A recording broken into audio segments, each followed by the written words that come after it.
삼위일체 하나님을 어떻게 이해하고 계십니까? 한 번은 유튜브를 통해서 재미난 동영상을 한번 보게 되었습니다. 한 꼬마아이가 삼위일체에 대해서 엄마에게 설명을 하는 장면이었죠. 교회에서 가르쳐준 것 같았습니다. 막 이렇게 저렇게 설명을 하는데 성부 하나님과 성자 예수님과 성령님은 한 분이신데 세 분이 한 분이셔, 이렇게 설명을 합니다. 그래서 여러 가지 자기들이 여러 설명을 드리는데 가장 핵심적인 말은 이랬습니다. 이것은 이해하는 것이 아니야, 믿는 것이야 라고 설명을 하더라고요. 정말 아이의 눈높이에 맞춰서 설명을 하다 보니 너무나도 쉽게, 또 우리가 좀 어떻게 보면 실수하는 그런 모습도 보이기는 했지만, 그래도 그 아이의 말의 핵심은 이랬습니다. 삼위일체는 우리가 머리로 이해하는 것이 아니라 믿는 것입니다 라는 것이었죠. 삼위일체를 강조하는 이유가 무엇입니까? 창조주이시자 유일하신 신이신 하나님, 바로 그 하나님께서 우리를 향한 계획을 하시고 그것을 성취해 나가시고 그분의 뜻대로 모든 것이 이루어지는 바로 우리의 세상이라는 것이죠. 그렇기 때문에 하나님의 뜻을 잘 알아야 되는 게 어떻게 보면 택한 백성에게는 당연한 일이라는 것입니다. 하나님 어떻게 계시하셨습니까? 우리로서는 하나님을 먼저 알 방법이 전혀 없습니다.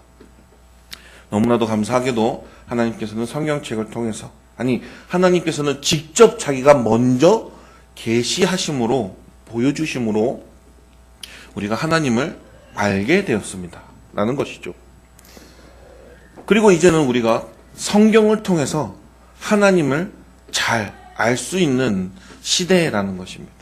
그런데 너무나도 안타까운 것이 그 하나님의 말씀을 받는 우리에게 문제가 있다는 것입니다. 우리가 죄인이라는 것이죠. 그렇기 때문에 하나님께서 바로 올바른 말씀을 전해 주시더라도 우리가 이 말씀을 가지고 어떻게 합니까? 우리의 뜻에 따라, 우리의 마음에 따라 우리가 원하는 대로 이해하고 행동한다라는 것이죠. 어떻게 보면 하나님께서 주신 이 말씀을 곧이곧대로 머리로만 생각하고 행동을 하는 모습을 보였다라는 것입니다. 특히 지금 시대보다 옛날 신약 시대에는 그게 너무나도 심했습니다. 바리새인들과 서기관, 어떻게 보면 그들은 유대인들의 지도자였습니다. 성경을 누구보다도 잘 알고 있는 자들이라는 것이죠. 하나님의 말씀을 잘 알고 있는 자들이라는 것입니다. 그런데 그들의 한 행동은 뭐였습니까? 보이기에 급한, 하나님의 말씀을 이해하고 행동하는 것이 아니라, 믿고 행동하는 것이 아니라, 깨닫고 행동하는 것이 아니라 다른 사람에게 보여지기 위한 행동을 했다라는 것입니다. 그리고 지금 삶도 보면 그와 별반 차이가 없다라는 것입니다. 이스라엘 백성들 어땠습니까? 하나님의 택한 백성이죠. 너무나도 감사합니다. 하나님께서 먼저 택하셨기 때문에 이스라엘 백성들이 하나님의 백성이 될 수 있었습니다. 출애굽 시절을 보니 어떻습니까? 하나님께서 친히 불기둥과 구름기둥으로 인도하시고, 애굽에서 나오실 때 10가지 재앙을 직접 보여주시고, 광야 그 40년 동안 불기둥과 구름기둥 뿐만 아니라 만나와 메추라기와 하나님의 놀라우신 역사를 직접 몸으로 체험하면서 살았던 이스라엘 백성들이라는 겁니다. 눈으로 보았다라는 것이죠. 하나님의 그 놀라우신 섭리를. 그런 이스라엘 백성들 어땠습니까? 다 가나안 땅에 들어갔습니까? 오늘 목사님께서도 말씀해 주셨죠. 다 가나안 땅에 들어가지 못했다라는 겁니다. 왜 그렇습니까? 그들이 하나님 앞에서 범죄하였기 때문이다. 하나님이 알려주시고 보여주셨음에도 불구하고 그것을 우리가 죄인이기 때문에 온전히 받아들이지 못했다라는 것입니다. 이것이 그 당시의 문제이기도 하지만 현재의 문제이기도 합니다. 결국 이스라엘 백성은 어떻게 됩니까? 여호수아가 죽고 난 후 사사기라는 시대가 오게 되죠. 사사기라는 시대가 무엇입니까? 자기들 마음대로 하다가 죄를 짓고 하나님 앞에서 무너지니까 사사를 통해서 다시 한번 회복하고, 이러한 사사들이 이스라엘 백성들을 통치하는 통치라기보다는 돕는 시대, 사사기의 시대가 지나고 나니 어떻게 됩니까? 하나님께 구하는 것이 우리가 세상 사람들처럼 우리를 잘 통치하는 사람이 없기 때문입니다. 분명히 하나님께서 이스라엘 백성들을 통치해 주심에도 불구하고 제대로 알지 못하기 때문에 그들이 구한 것은 세상 사람들과 똑같은 왕을 구했다는 것이죠. 그래서 이스라엘 백성들은 왕정 시대에 들어가게 됩니다. 그런데 잘 됐습니까?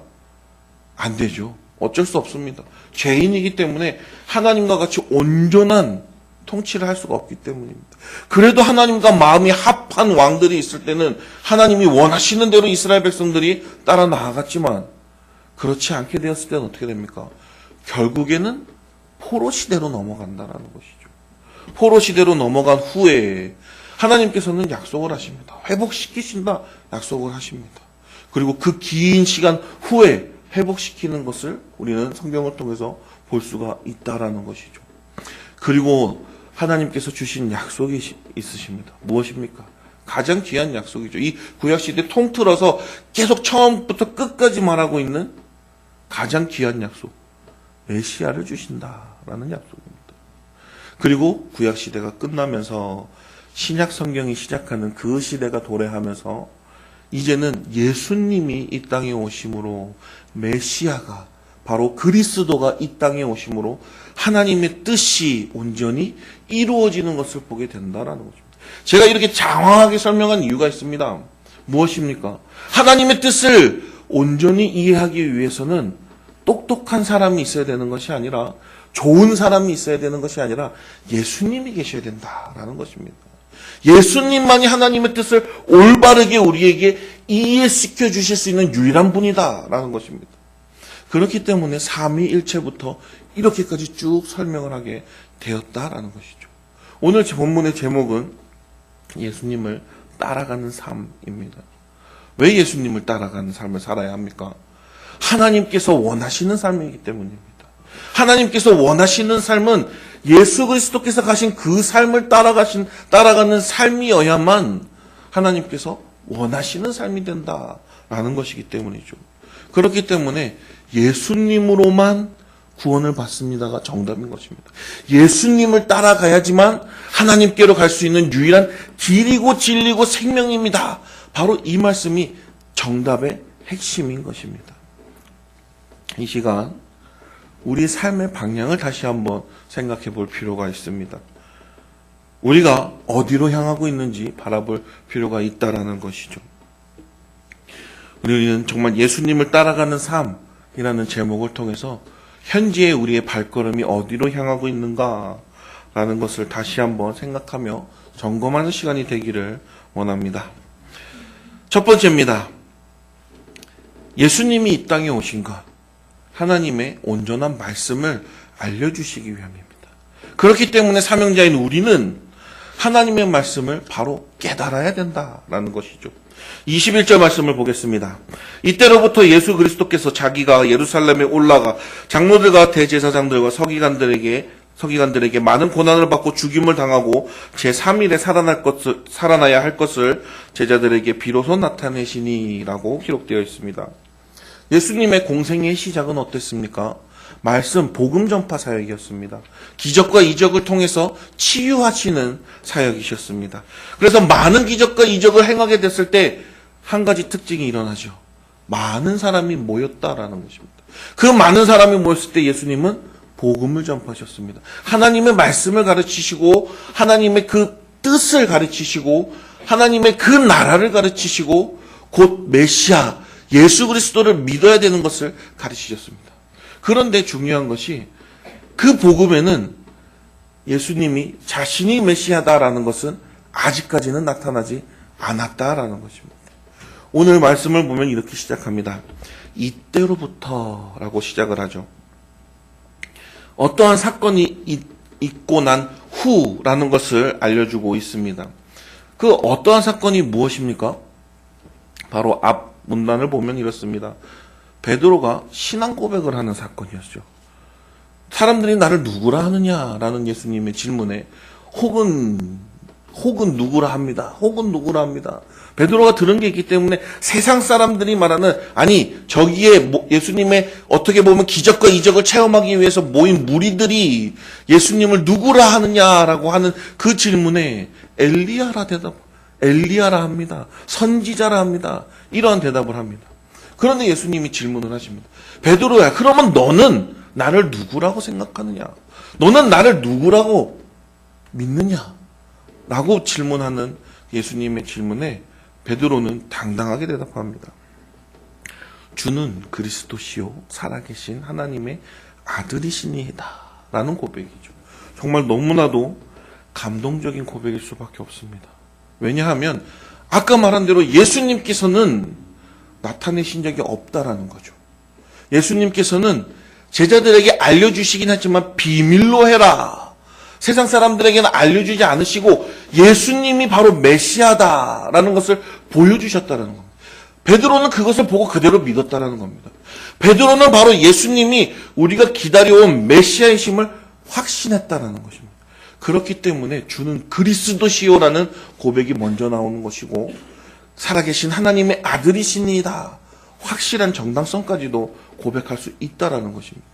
이 사건이 있고 난 후에라는 것입니다. 비로소 예수님이 그때부터 가르치셨다라는 것이죠. 무엇을 가르치셨습니까? 예수님께서 세 가지 사명을 가지고 이 땅에 오셨는데, 처음에는 왕으로서 우리를 통치하시고, 선지자로서 가르치시고, 치유하시고, 모든 일을 감당하시고 하고, 마지막 남은 사명, 이것을 밝히시는 장면이다라는 겁니다. 이 마지막 무엇입니까? 어떤 직분입니까? 대제사장으로서의 직분이죠. 십자가에 달려 돌아가실 것, 이것에 대한, 이 사명에 대한 설명이다라는 것입니다. 그런데 너무나도 안타까운 것이, 예수님의 설명에는 다른 사람이 예수님을 핍박하는 것이 아니었습니다. 로마, 그 당시에 예수님을, 그 유대교를 핍박하던 로마가 아니라 유대인들과 바리새인들과 서기관들과 대제사장들이 예수님을 핍박한다라고 예수님이 설명을 하셨다라는 것이죠. 그리고 그들로 인해 죽임을 당할 것이고 죽어야 하겠고, 그리고 죽고 나서 끝이 아니라 3일 후에 다시 살아나셔야 한다라는 이 사실을 예수님께서는 알려주셨다라는 것입니다. 이것은 예수님이기 때문에 알고 계신 것입니다.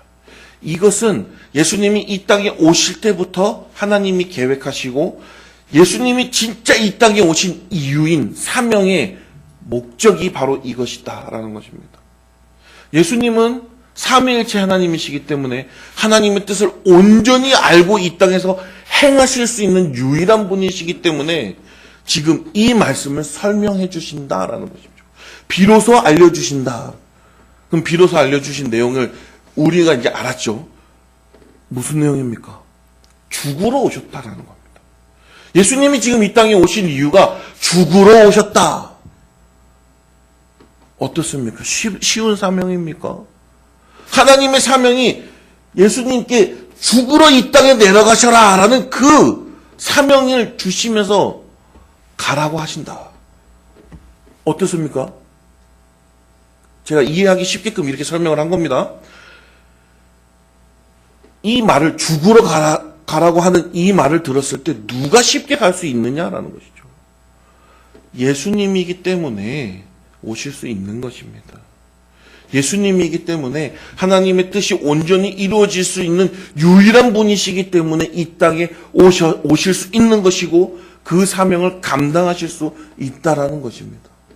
우리는 예수님의 사명자입니다. 하나님의 사명자입니다. 맞죠? 하나님의 복음을 전파하며 하나님이 세우신 베드로의 신앙 고백 위에 교회를 세우시겠다라고 말씀하신 그 말씀 그대로 우리는 교회를 세우는 사명을 가지고 있고, 또 예수님의 지상명령, 마지막 승천하시면서 주셨던 그 말씀대로 땅 끝까지 이르러 내 증인이 되리라 하신 그 말씀대로 복음 전파해야 되는 사명을 가지고 있다라는 것입니다. 이뿐만이 아닙니다. 우리에게 각각 하나님이 주신 달란트대로 이 땅을 살아가면서 우리의 하나님이 축복하신 것으로 하나님께 돌려드리는 그러한 사명도 있다라는 것입니다. 즉 우리는 그냥 태어난 것이 아니라 사명자로 태어났다라는 것입니다. 예수님께서 이 땅에 오시는 분명한 이유가 있으시면서 알고 오셔도 오실 수 있지만 우리로서는 그렇지 못하기 때문에 사명이 무엇입니까? 라고 확실히 질문을 했을 때 어떻게 대답하기가 힘드시지 않으십니까? 우리가 일반적인 복음을 전파하고 교회를 세운다라는 이 사명은 누구나도 말할 수 있습니다.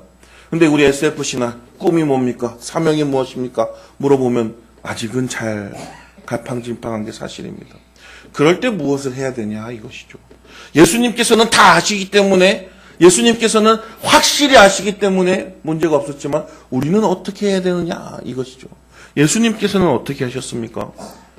예수님께서는 기도하셨습니다. 예수님께서는 겟세마네 동산에 올라가셔서 기도하셨습니다. 이 일이 있기 전에 하나님께 나아가 기도하셨습니다. 이 잔이 내게서 지나갈 수 있으면 지나가지만 내 뜻대로 하지 마옵시고 아버지 뜻대로 하옵소서. 이 기도가 굉장히 중요해요. 하나님은 알고 기도하시지만 우리는 모르고 기도합니다. 하나님 우리가 사명자로서 어떻게 살아야 됩니까? 당연히 질문을 해야 된다는 것이죠. 이 성경 말씀이 있는 이유가 하나님께서 우리에게 계속해서 주시는 도전과 함께 사명자로서 함께 살아갈 방법을 알려주시고 주시는 사명대로 나아가야 되는 것을 알려주시고 그것이 하나님의 뜻에서 벗어나면 안 된다는 것을 알려주고 있는 것이다라는 것이죠. 그렇기 때문에 우리가 기도할 때는 그냥 나가서 하나님 제 사명이 무엇입니까? 이렇게 무턱대고 기도하는 것이 아니라 성경 말씀을 통해서 하나님이 어떠한 분이신지 하나님이 우리의 삶을 통해서 무엇을 나타내고자 하시는지 이해하고 기도하러 나아가야 된다는 것입니다. 알기 위해 노력해야 되고 기도를 통해서 하나님께 분명한 뜻을 구해야 된다는 것입니다. 예수님께서 이 땅에 오신 이유 분명한 이유가 있으신 것처럼 우리 또한 이 땅에서 분명한 이유 있는 삶을 살아간다는 것입니다. 어떻습니까? 지금 내 앞에 놓여져 있는 일이 무엇입니까? 우리 영천교회는 지금 어떠한 일들이 하나님께로 받고 나아가기 원합니까? 성전을 이전하고 그 성전에서 다시 한번 우리가 하나님의 말씀으로 뭉치고 더욱더 부흥하고 하나님이 주신 새로운 터전에서 더 많은 사람들과 함께 복음을 듣고 전파하고 이것이 우리에게 놓여진 사명이다라는 것이죠. 이 사명이 있을 때 어떻게 하시겠습니까? 예수님처럼 죽더라도 나아가는 그러한 희생의 삶을 사셔야 된다는 것입니다. 그 사명은 내가 하기 싫은데요. 이것 말고 다른 것 하면 안 되겠습니까? 가 아니라는 것이죠. 이 온전한 계획과 뜻은 하나님께로부터 오는 것이고 하나님께서 정하시는 것이고 하나님께서 인도하시는 것이고 그 가운데 우리는 순종하며 따라가야 된다는 거예요. 그런데 우리는 연약합니다. 연약하기 때문에 기도로서 말씀으로서 하나님의 도움을 구해야 된다라는 것입니다. 지금 이 말씀은 그런 설명을 해주고 있는 것입니다. 내가 잘 아는 이 사람 때문에 내가 죽게 생겼고 죽고 나서 다시 살 것이고 이거를 말하는 것이 나 이제 이러니까 어떻게 걱정하는 것이 아니라 하나님께서 세우신 계획이 내 앞에 이렇게 있습니다. 제자들에게 비로소 가르친다라는 것입니다. 베드로의 신앙 고백을 듣고 나니 이제야 믿음의 분량이 커졌다라는 것이죠. 하나님의 계획을 들었을 때 이해할 수 있는 분량이 이제는 준비되어 가는 과정이다라는 것이죠. 우리의 믿음은요, 머물러 있으면 절대 안 된다는 거죠. 우리의 믿음은 점점 자라나가야 됩니다. 하나님의 말씀을 통해서 하나님이 주시는 사명으로서 연단해 나아가며 점점 튼튼해져야 된다는 것입니다. 사명자로서의 삶, 기도와 예배는 필수입니다. 절대 거기에 없어서는 안 된다는 것이죠. 기도와 예배가 필수가 되어야지만 하나님이 주시는 어떠한 희생적인 일들이라도 능히 감당할 수 있다는 것이죠. 하나님은 죽이시는 분이 아니십니다. 살리시는 분이십니다. 하나님께서 살리기 위하여 예수님을 우리에게 보내주신 것입니다. 우리를 다 살리기 위해서 예수님을 보내주신 것이지 죽이려고 보내신 것이 절대 아니다라는 것입니다. 그렇기 때문에 사명자로서의 삶을 살아갈 때 하나님의 뜻대로 하셔야 되는 겁니다. 내 뜻대로가 아니라 하나님의 뜻대로 하셔야 됩니다. 하나님의 말씀대로 하셔야 됩니다. 그렇게 되면은 도저히 불가능할 것 같은 일들이 가능해진다는 것이죠. 나로서는 아무런 능력이 없어서 못할 것들, 이런 모든 일들이 하나님께서 하심으로 내가 감당할 수 있어요. 그럼 얼마나 신납니까? 누가 봐도 나는 안 된다라고 말하는데 하나님이 함께 해주시니까 그 일을 능히 감당한다라는 것입니다. 얼마나 기쁩니까? 우리가 영천교회가 새 성전을 맞이해서 들어갈 때는 우리에게 주어진 사명 더욱더 힘내서 열심으로 감당하셔야 됩니다. 하나님이 주시는 그 사명으로 생각하시고 힘냄으로 나아가셔야 됩니다. 우리가 그 일에 주춤할 필요가 없다라는 것이죠. 왜? 내게 능력 없는 것 하나님이 더 잘하시기 때문에 나에게 맡기신 사명은 하나님이 더하시는 힘으로 이루어질 것을 믿고 나아가야 된다는 것입니다. 예수님께서 우리에게 이 말씀을 통해 보여주시고자 하시는 이 모습은 사명자로서 정말 하나님 없이는 못 삽니다 라고 고백하는 삶이라는 것입니다. 그리고 우리의 믿음이 분량이 자라나갈수록 하나님이 더욱더 축복의 일들을 감당하게 하신다는 거예요. 교회 일이 많습니까? 감당하기 힘듭니까? 그런데 조금만 지나면 그 일을 지나고 보면 너무나도 감사합니다. 저는 못하거든요. 그러니까 감사밖에 안 나와요. 힘들어 죽겠는데 또 합니다. 그러고 나면 감사밖에 안 나옵니다. 나는 안 되지만 하나님께서 하시게끔 하시는 이 모든 섭리를 알게 된다는 것이죠. 이러한 모든 축복을 누리시는 이 모든 영천교회 성도님들의 삶이 되기를 소원합니다.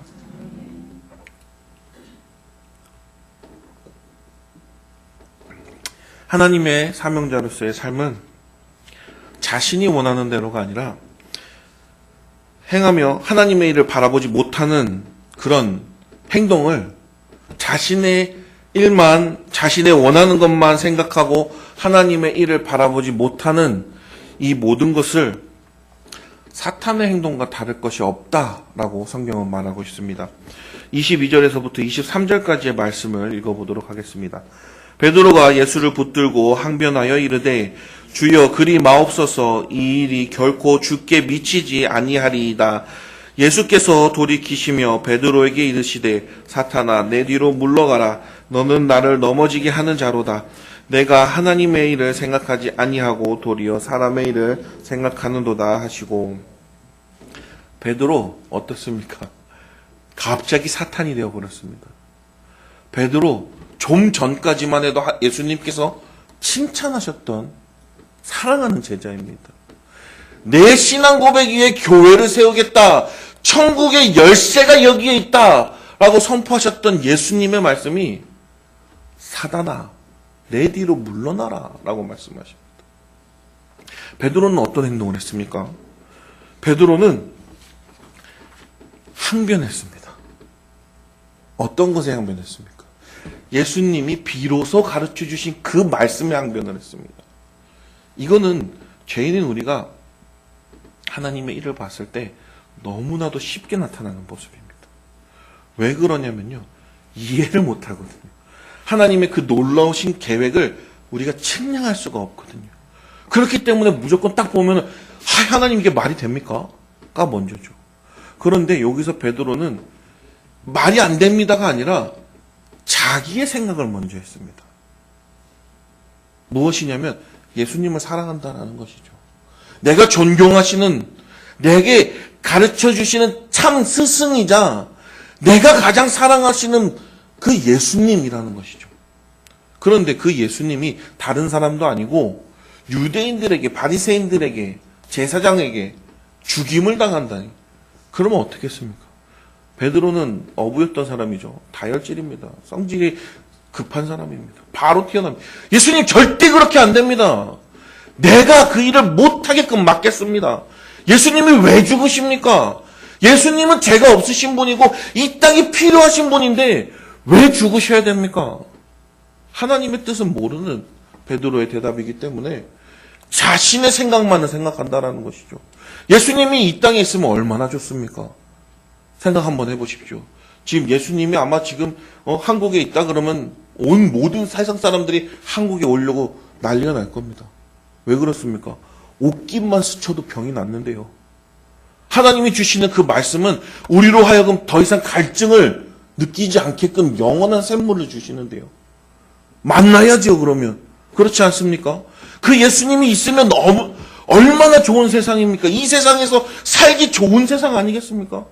이 세상에서 영원히 살고 예수님과 함께 영원히 살고 싶지 않겠습니까? 베드로는 그 상황만 생각한 겁니다. 하나님의 예수님을 향한 계획은 하나도 생각한 것이 아니라 분명히 예수님이 밝히셨는데도 불구하고 그 사건을 보였을 때 예수님 안 됩니다. 나랑 같이 영원히 오랫동안 사셔야 됩니다. 가 먼저라는 겁니다. 내 사랑하는 예수님이 그렇게 되면 안 됩니다. 우리가 너무나도 쉽게 저지르는 죄라는 것입니다. 그렇기 때문에 우리는 무슨 일이 일어났을 때 사람을 탓하면 안 됩니다. 그 현상을 보고 판단하려고 하면 안 됩니다. 기도부터 해야 됩니다. 하나님, 지금 왜 나에게 이런 일이 일어납니까? 하나님, 감당하지 못하겠습니다. 뜻을 알려주십시오. 기도하셔야 됩니다. 베드로처럼 바로 성정이 급해서 이건 아니지 않습니까? 항변하는 사람이 되면 안 된다는 것이죠. 그 항변하는 모습은 곧 예수님이 말씀하신 대로 사탄이라 표현할 정도로 하나님의 뜻에 반하는 행동을 하는 사람이 되고 만다라는 것입니다. 너무나도 어떻게 보면 사람다운 생각이었는데 누가 보면 참 좋은 생각이었는데 사탄의 소리를 듣게 된다는 것입니다. 이것의 기준은 단 하나입니다. 하나님이라는 거죠. 그렇기 때문에 우리가 모든 일을 바라볼 때 하나님이 기준이 되어서 하나님이 선이 되어서 하나님이 진리가 되어서 그 모든 상황과 모든 일들을 판단해야 된다는 것입니다. 그렇지 않고서 내가 중심이 되고 사람이 중심이 되고 내가 사랑하는 사람이 중심이 되어서 그것을 판단하게 되면은 어떻게 됩니까? 사탄이 되고 마는 것입니다. 하나님께서 원하시는 것을 이루시는 것을 회방하는 사람이 된다라는 것이죠. 그것만큼 무서운 일이 없습니다. 그렇기 때문에 우리는 하나님의 말씀을 열심히 읽어야 됩니다. 계속 강조를 하죠. 하나님의 말씀을 왜 열심히 읽어야 합니까? 왜 예배에 매일매일 참석을 해야 됩니까? 왜 주일이면 하나님께 나와서 그 말씀을 일주일에 한 번 듣습니까? 정말 우리에게 필요한 말씀이기 때문입니다. 우리가 하나님의 뜻을 알 수 있는 방법이기 때문입니다. 예배에, 말씀에 더욱더 열심을 내시고 하나님의 뜻이 무엇인지 우리 중심에 서는 사람이 되어야 한다는 것입니다. 우리가 교회 운동을 합니다. 교회는 어떤 곳입니까? 교회는 하나님이 부르신 사람들이 있는 곳입니다. 그렇기 때문에 거기에는 우리가 그 사람에 대해서 판단할 자격이 없는 것입니다. 거기에는 죄인도 있고 더 나쁜 죄인도 있고 뭐 이러한 사람도 있고 저러한 사람도 있다는 것이죠. 그 교회에서 우리가 바라봐야 될 것은 하나님이지 저 사람은 왜 저래가 아니라는 것입니다. 교회 운동은 우리가 하나님이 세우신 이 교회가 더욱더 부흥하는 것이 교회 운동이지 왜 이렇게 가까운 곳에다 교회를 세워갖고 이게 말이 됩니까?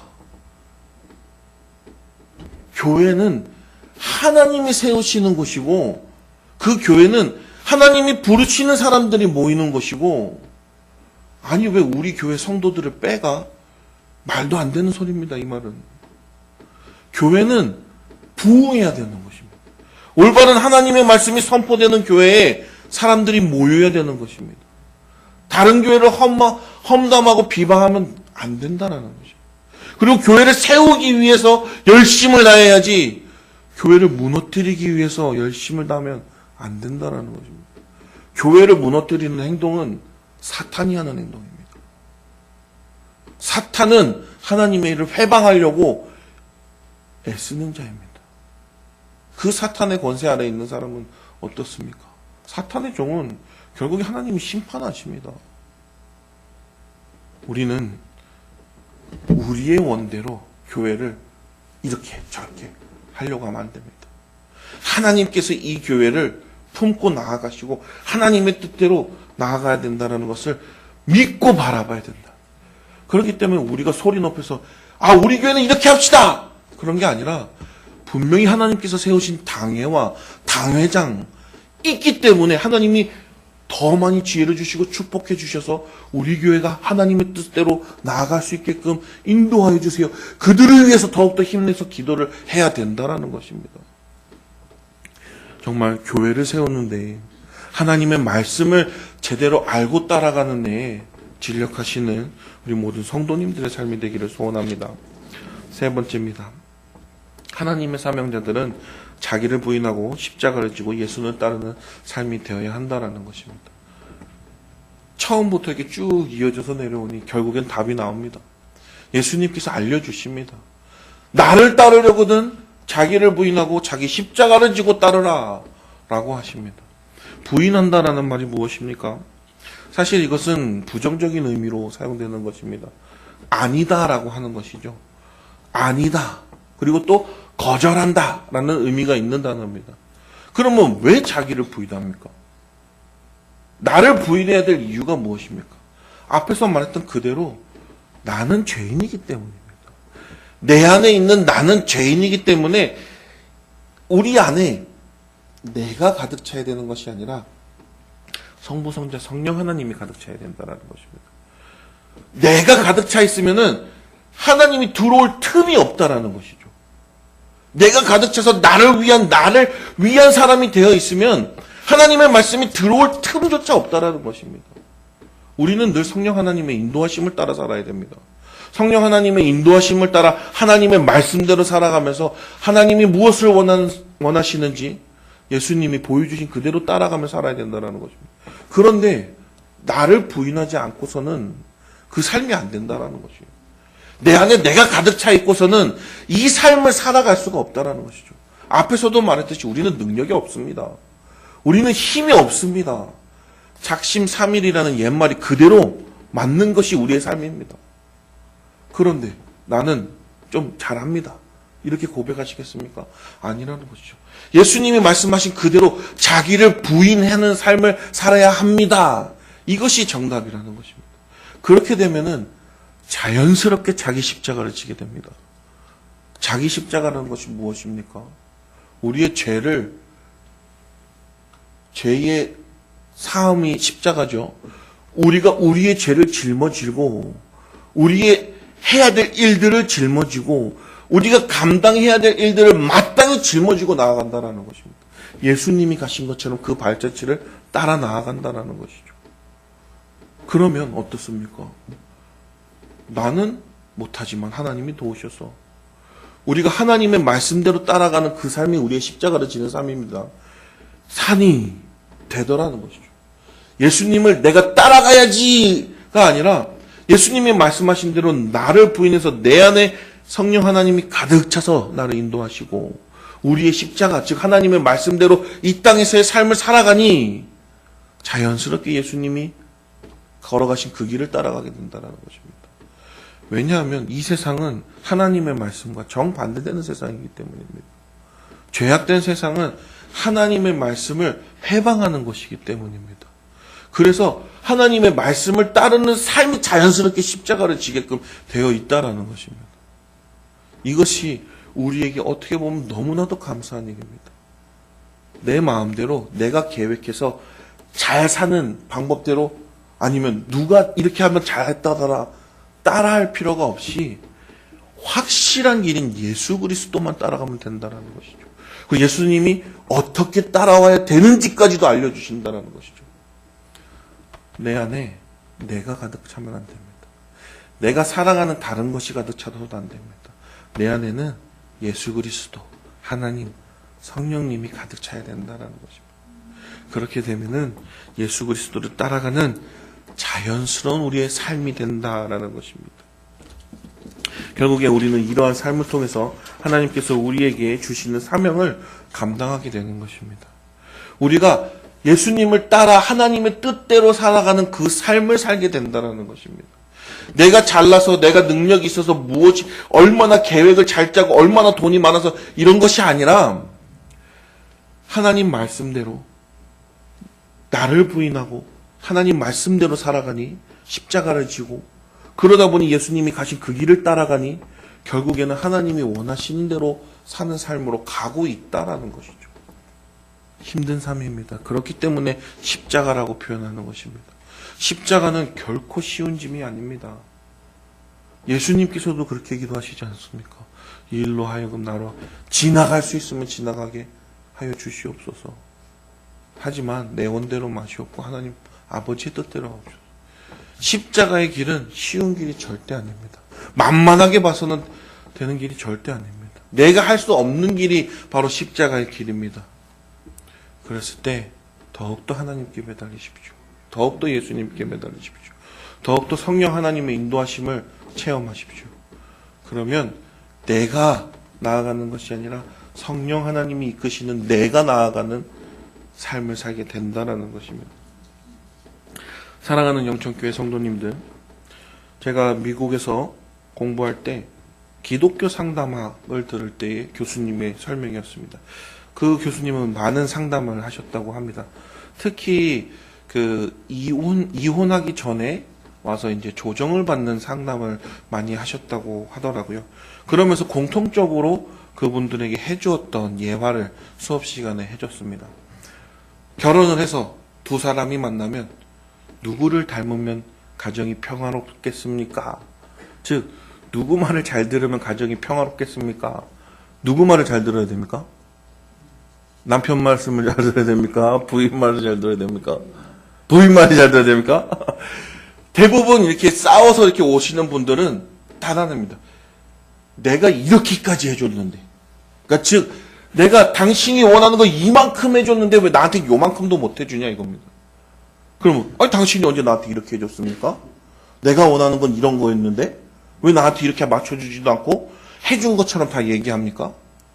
즉, 서로가 서로에게 맞춘다고는 말을 하는데 하나도 안 맞는 거예요. 이게 신혼부부의 싸움이 아닙니다. 오랫동안 그래도 결혼 생활을 하고 나서 오신 부부들의 상담이었다고 합니다.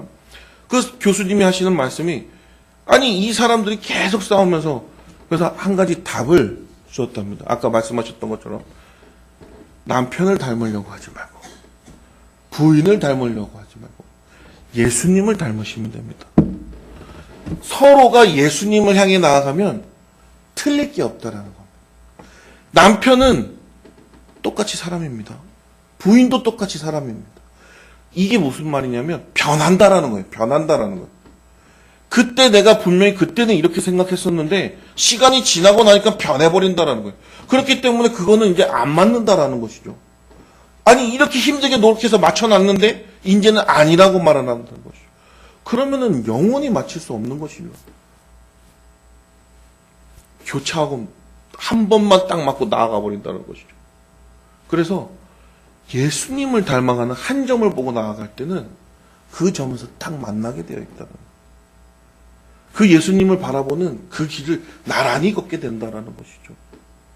그렇게 되면은 그래서 그 상담하실 때 많은 그 상담하러 오신 분들이 정말 기독교 상담하기 때문에 대부분 기독교인들이었습니다. 감사하고 다시 즐거운 삶을 살았다라는 교수님의 말이었지만 제가 어떻게 결과는 확인할 수는 없지만 그 얘기를 들어보면 이렇습니다. 누구를 닮아야 되는 것이 아닙니다. 사람을 따라야 되는 것이 아닙니다. 이 사람한테만 잘 맞추면 되는 것이 아닙니다. 예수님을 닮아야 된다. 우리의 삶은 예수님을 놓고 따라가는 삶이 되어야 한다는 거예요. 그렇게 되면은 우리 가정만 행복한 것이 아니라 우리 삶을 통해서 복음이 전파되는 놀라운 역사까지 일어난다는 거예요. 예수님을 따라가는 그 길이 진리의 길이요 생명의 길이기 때문입니다. 그 길을 따라가셔야 됩니다. 예수님을 따라가셔야 됩니다. 나를 따르라가 아니라 예수님을 따르는 우리 영천교회 모든 성도님들의 삶이 되기를 소원합니다. 기도하시겠습니다. 정말 우리의 삶을 통해서 예수님만을 따르는 우리의 삶이 되게 해주세요. 기도하시길 바라겠습니다.